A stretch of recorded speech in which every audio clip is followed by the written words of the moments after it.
This is episode 138. I learned how to live happily from a homeless man. Welcome everybody to another episode here in Body My Transformation by Custom Body Fitness. This is your health coach, Sandro Torres. And today, I'm going to talk to you about how I learned how to live happily from a homeless guy that lives close to my house. It's an interesting way, the way he thinks. I think some homeless are misunderstood and actually are happy the way they live. I don't know if they do it consciously or unconsciously, but they have a different way of thinking than most people do. And that helps them how to be happy even though they have less than many of us. And I think that's a virtue because the whole goal of living in this life is to be happy. And I'll give you the explanation how I make that conclusion here. So without further introduction, let's listen to the talk. At CBF, we know that for you to change your body, you need to change your mind. Exercise and eating healthy is only part of the plan. We care about our members as we care about our family because our members become our family. It is not about competition, but support. It is not about being the strongest or the fastest, but about you defeating your negative self. It is about working together and making the task challenging and have fun. By the end, what matters is not how hard the session was, but that you take control of your mind so you can take control of your body. My name is Sandro Torres, and I'm happy you are part of our family. Welcome to Custom Body Fitness.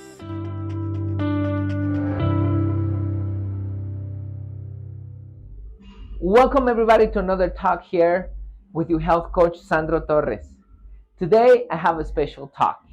I have a habit of trying to understand people. I like to get in their shoes and understand why they make those decisions and they live the way they live. And that includes homeless people. There is a few homeless people where I live. And there is one in specific that I really like. I think he has good energy. I've been trying to talk to him from around 2 years. And finally, these couple months, he's been saying hello. Before that, he was very shy. He will not say hello at all. I believe he will think that I will judge him or whatever, but he will look at me and look away. But finally, that so many times that I say hello, he finally say hello. I've been visiting this coffee shop where I've been finding him. I don't know if he got there before, I got there before, but we've been meeting there. And every time he goes to the corner and he says he goes to study. I glance at his notebook and the only thing I see are Scrabbles. And every time I go and invite him something from the coffee shop, I said, do you want something? He said, yes, I would like an Americano. So we go and ask for the Americano. While we're waiting, I also ask him if he wants anything else, pastry, whatever. And I ask him like 3-4 times, and he always says, just the Americano, just the Americano. Until I get it, and he says, politely says, just the Americano. He said it respectfully and grounded. Like, that's it. So I've been doing that often. I usually give him a hug. I like to hug people. And as a surprise, he doesn't smell bad. He actually smells good. So finally, last time that I met him, I asked him if he had any dreams. And he said, I like nature. So I was more specific with my question and I asked him if he had any goals or objective. And he said, I like nature. I like taking pictures of nature. So I don't want to bother him and I don't want to feel like I don't want to scare him, me question him a lot. So I stopped asking. So then I thought about it and I make the conclusion of his writing and what he told me that he was happy the way he was living. I love to read psychology. And in some of those books, I don't remember which one, I read that what we have in our mind, we usually write it down on paper, whatever it is in words, drawing, or whatever it is. So what that tells me is that Levante, that's his name, the homeless guy, told me that he doesn't really have anything in his brain. He doesn't have a lot of things. He lives every day and he's happy living that way. That's the reason why he's a homeless. And I think that's an advantage. And I tell you why in a moment. So after I met him that day, I went home and then I started talking to my wife about it. And I told her the conversation that I had with Lavande. I told her that Lavande is very happy, like like in a squirrel. And I told her like the squirrel, it's happy no matter what's happening. If it's raining, if it's snowing, whatever it is, the squirrel is happy. Doesn't have any goals, doesn't have any dreams. The only thing that it is the worry about is about eating, and that's it. It's worry about eating and being safe. So the squirrel is not looking to have a bigger house, a nice home where he or she can get in and it has flowers and have a big jar, whatever it is. They're just looking for food and they live the way it is. They just are. They're happy the way they are.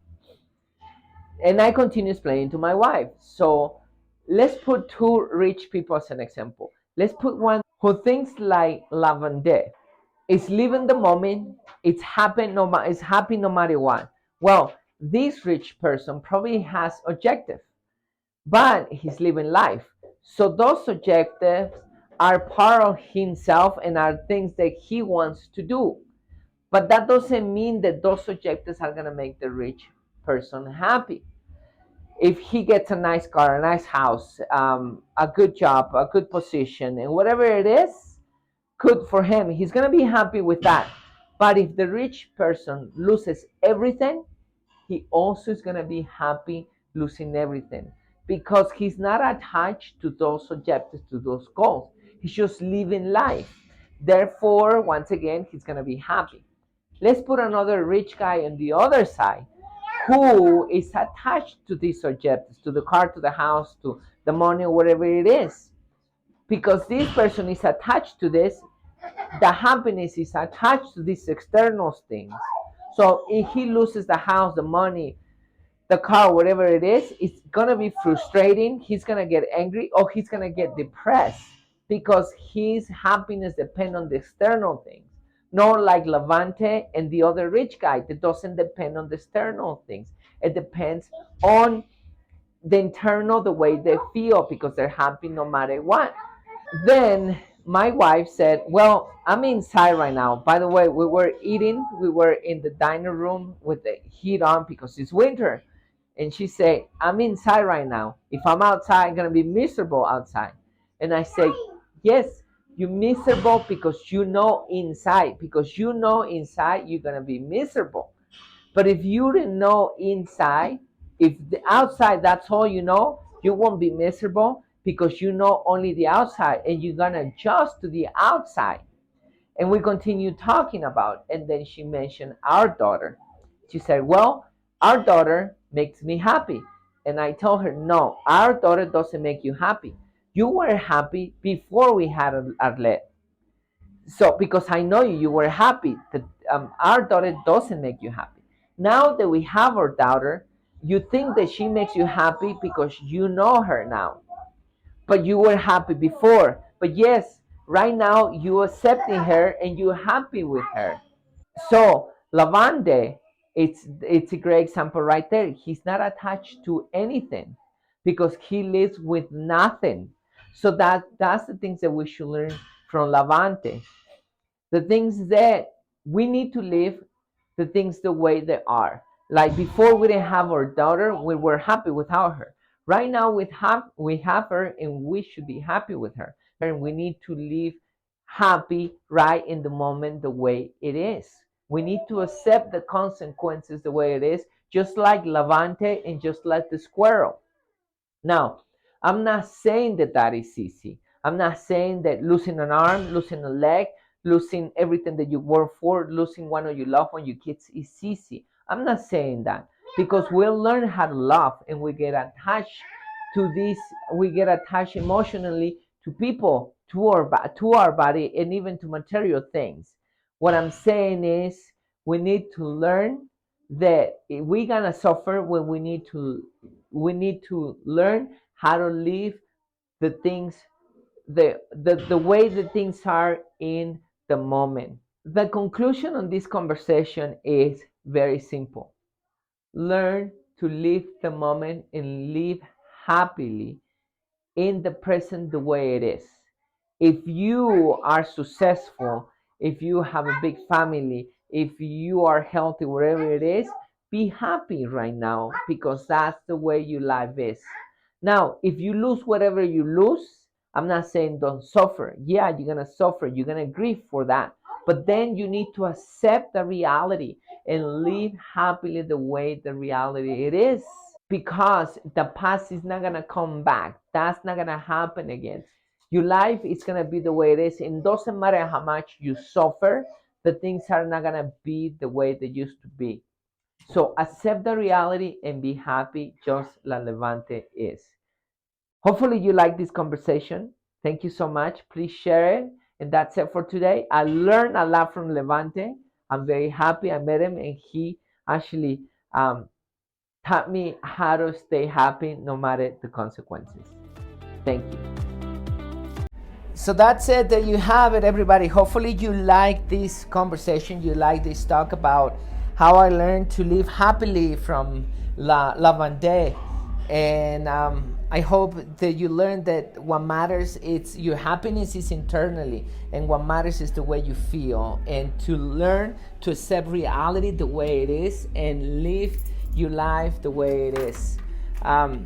That's the key. That's the key. With this in mind, I'm not saying don't have objectives, don't have goals and aspirations. Like Lavante, he didn't have any of those. I think that's one of the things that we live here for, to have those things and progress in life. But the problem is when we attach to those goals, objectives, and aspirations, and we get discouraged or depressed or angry because we're not meeting those expectations. But if we just accept life the way it is, we are gonna be happy no matter what, just like Lavante. So that's it, everybody. Please share this talk with anybody who needs to listen to this message. Be a hero and help them be happy. And for now, your health coach Sandro Torres says bye. Remember to stay close to God and mentally and physically healthy once again, and talk to you in the next episode.